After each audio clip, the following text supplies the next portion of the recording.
Welcome back. بات کریں ضمنی الیکشن کے انتخابات کے بعد آنے والے نتائج. غیر حتمی اور غیر سرکاری نتائج کا سلسلہ جاری ہے. ہمارے پینلسٹ ہمارے ساتھ موجود ہیں. اس وقت ہم بات کر لیتے ہیں حیدر وحید صاحب سے. حیدر وحید صاحب, جس طرح سے نتائج آ رہے ہیں, کیونکہ ابھی ابتدائی مراحل ہیں, کچھ کہنا قبل از وقت ہے, آپ کو کیا لگتا ہے کہ ان نتائج کو دیکھتے ہوئے عمران خان کا نیریٹو بنتا نظر آ رہا ہے؟ دیکھیں, عمران خان صاحب کا نیریٹو تو جو ہے نا ایک ملک گیر سطح پہ ایک حد تک بنا ہوا تھا, لیکن مجھے کچھ اشارتاً نظر یہ آ رہا ہے کہ پروبیبلی یہ جو نیریٹو نیشنل لیول پہ بنتا ہے یہ ہر دفعہ الیکٹورل پالیٹکس کو اس طرح براہ راست افیکٹ نہیں کرتا, یا اس حد تک براہ راست افیکٹ نہیں کرتا جس طرح سے ہمیں میڈیا میں ایک تاثر ملتا ہے. کیونکہ میڈیا جو ہے وہ ہم میڈیا پہ ایک مجموعی بات زیادہ کرتے ہیں, ملک گیر بات زیادہ کرتے ہیں, یا صوبہ گیر بات کرتے ہیں. ہم وہ جو نیٹی گریٹی ہوتی ہے, جو ایک پرٹیکولر جو ہے وہ چیزیں ہوتی ہیں ایک حلقے کی, جس طرح ملیر کی ہیں بہت نوٹیبلی, تو وہاں پہ ڈیموگرافکس کا بھی ایشو ہے. وہاں پہ ایک بہت پرانے یہ کینڈیڈیٹ ہیں, پیپلز پارٹی کی حکومت اور اثر رسوخ کا معاملہ ہے, which means a completely different thing in Sindh. دیکھیں, سندھ میں انتظامیہ آپ کی ہونا اور پنجاب میں ہونے میں تھوڑا سا فرق ہے. اب ان ڈیٹیلز میں نہیں جائیں گے.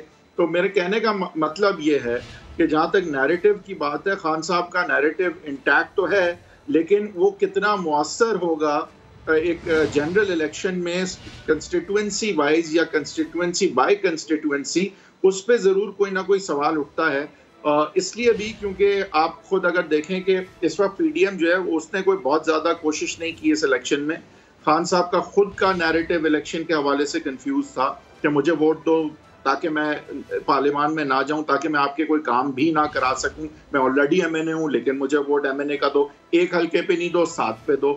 تو عموماً جو وجوہات بنتی ہیں کسی کو ووٹ ڈالنے کی, وہ بھی یہاں موجود نہیں تھیں. اور خان صاحب بیسکلی صرف یہ کہہ رہے تھے کہ مجھے اس لیے ووٹ دو تاکہ میرے ہاتھ تم مضبوط کرو اور میں اس حکومت کو گراؤں, اس پارلیمان جس کے لیے تم مجھے ووٹ دے رہے ہو اس کو ختم کروں اور الیکشنز کی طرف ملک کو لے کے جاؤں. تو کیا وہ موٹیویشن یا وہ بلیف جو ہے صرف پارلیمان کو گرانے کے حوالے سے لوگوں کی کتنی تھی, کیا نہیں تھی, یہ انٹرسٹنگ ہوگا دیکھنا. کیونکہ بیسکلی خان صاحب دیکھیں, یہ بات سمجھیں کیا کہہ رہے تھے, مجھے ووٹ دو تاکہ میں اس پارلیمان کے لیے مجھے ووٹ دو تاکہ میں اس پارلیمان کو ختم کر سکوں. یہ عموماً نہیں ہوتا, یہ بمشکل ہوتا ہے کہ کوئی ووٹ اس لیے مانگے کہ جس چیز کے لیے ووٹ دے رہا اسی چیز کو میں ختم کر دوں. تو اب دیکھتے ہیں کہ یہ کنفیوز نیریٹو, کیونکہ خان صاحب باقی یہ نیریٹو کنفیوزڈ ہے. خالد عظیم صاحب کا کامنٹ بھی اسی پر لے لیتے ہیں. خالد عظیم صاحب, حیدر وحید صاحب کہہ رہے ہیں کہ یہ کنفیوزڈ نیریٹو ہے کہ آپ ووٹر سے یہ کہیں کہ مجھے ووٹ دو, میں پارلیمان جاؤں اور پھر اسی پارلیمان کو ختم کر دوں. تو آپ کو یہ لگتا ہے کہ آج کا یہ ووٹر اتنا باشعور ہے کہ وہ اس نیریٹو کو سمجھ سکے کہ اس سے کچھ فائدہ نہیں ہوگا, نقصان ہوگا؟ دیکھیں, اگر باشعور ہوتا تو جو نتائج ہمارے سامنے آ رہے ہیں یہ نہ آ رہے ہوتے. اور یہ بالکل وہ جو ہم اس سے پہلے ڈسکشن کر رہے تھے نا کہ یہ پولرائزیشن اس لیول پہ چلی گئی ہے کہ ہم اس چیز کو نہیں دیکھ رہے کہ جس کے ہم پیچھے چل رہے ہیں وہ کتنا جسٹیفائیڈ ہے اپنے اس موقف میں.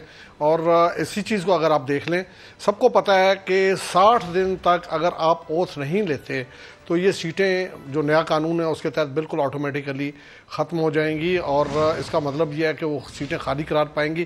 اگر اس کی مدت ہوئی, یعنی جو کانسٹیٹیوشن ہے اس کے مطابق اگر 3 ماہ سے کم مدت ہے تو پھر تو ضمنی انتخاب نہیں ہوتے اگر جنرل الیکشن میں. لیکن اگر جنرل الیکشن کا اگر ٹائم ہے تو پھر ضمنی انتخاب کروانا جو ہے وہاں پہ ایک آئینی مجبوری ہے. اس کا مطلب کہ پھر آپ جو ہے وہ الیکشن میں جائیں گے, اس وقت تک کیا صورتحال ہوگی کیا نہیں. یہ جو نیریٹو کی بات ہے یہ بالکل اس میں یہ کہا جا سکتا ہے کہ بہت ڈینٹ پہنچا ہے بہت سی ایسی چیزوں سے. ان کی آڈیو لیکس جو ہیں وہ انہوں نے بتایا ہے کہ یہ ایک گھڑی گئی چیز تھی, ایک سازش کا جو بیانیہ ہے اس کو تیار کیا گیا تھا. اور اس سے پہلے بھی آڈیو لیک ایک بشرا بی بی اور ارسلان خالد کے مابین جو گفتگو ہے اس میں انہوں نے کہا کہ فلاں چیز کو بھی غداری میں ڈال دو, فلاں چیز کو بھی غداری میں ڈال دو. یہ ساری چیزیں ہوتی نہیں. اس کے بعد اگرچہ وہ صدر مملکت عارف علوی صاحب جو ہیں وہ انہوں نے اس کو ٹویسٹ کرنے کی کوشش کی, لیکن بہت واضح لفظوں میں انہوں نے کہا تھا کہ جی میں قائل نہیں ہوں اس بات سے کہ اس وقت کوئی سازش ہوئی تھی, مجھے شبہ ہے لہٰذا میں نے اس معاملے کو آگے بھیجا. وہ جو بیانیے کا تعلق ہے اس کا جو ٹارگٹ نمبر 1 ہے وہ یہ ہے کہ اس کی بنا پہ مومنٹم کریٹ کیا جائے اور پبلک کو ساتھ لے کے جو ہے وہ جو لانگ مارچ کا وہ کال دینے جا رہے ہیں وہ اتنا بڑا لانگ مارچ ہو کہ اس سے وفاقی حکومت جو ہے وہ لڑکھڑا جائے اور جو انٹرونشن ہو اس انداز کی کہ پھر جنرل الیکشن ہو اور ان کو یہ پتہ ہے کہ پاپولیرٹی کی ایک ویو ہے جس کے اوپر وہ اس وقت وہ چل رہے ہیں اور اس کی بیس پہ ان کو اس بات کی توقع ہے کہ وہ 2/3 یا کم از کم سمپل میجارٹی جو ہے وہ ضرور لے کے آ جائیں. اور وہ پولرائزیشن کی اس سے پہلے بات ہو رہی تھی کہ نئی چیز نہیں ہے. ہم نے اس سے پہلے یہ دور دیکھا ہے کہ اس ملک کے اندر ووٹ جو ہے وہ پرو بھٹو اور اینٹی بھٹو کی تقسیم اس میں موجود تھی. پھر ایک ایسا دور آیا کہ اس میں کم از کم جو پنجاب اور کے پی کا ایک بڑا حصہ خاص طور پہ ایبٹ آباد ڈویژن جو ہے اس میں پرو نواز شریف اور اینٹی نواز شریف کے نام پہ پھر تھوڑا سا معاملہ جو ان کو ایج ملا وہ کارکردگی کی بات جو ہے وہ اتنی اس کو لوگ پھینک نہیں دیتے ہیں.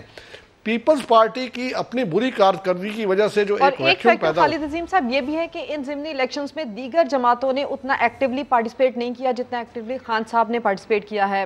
خالد عظیم صاحب آپ کے سمے دیگر پینل بھی ہمارے ساتھ ہی موجود ہے. ایک بریک لیتے ہیں, بریک کے بعد واپس آئیں گے.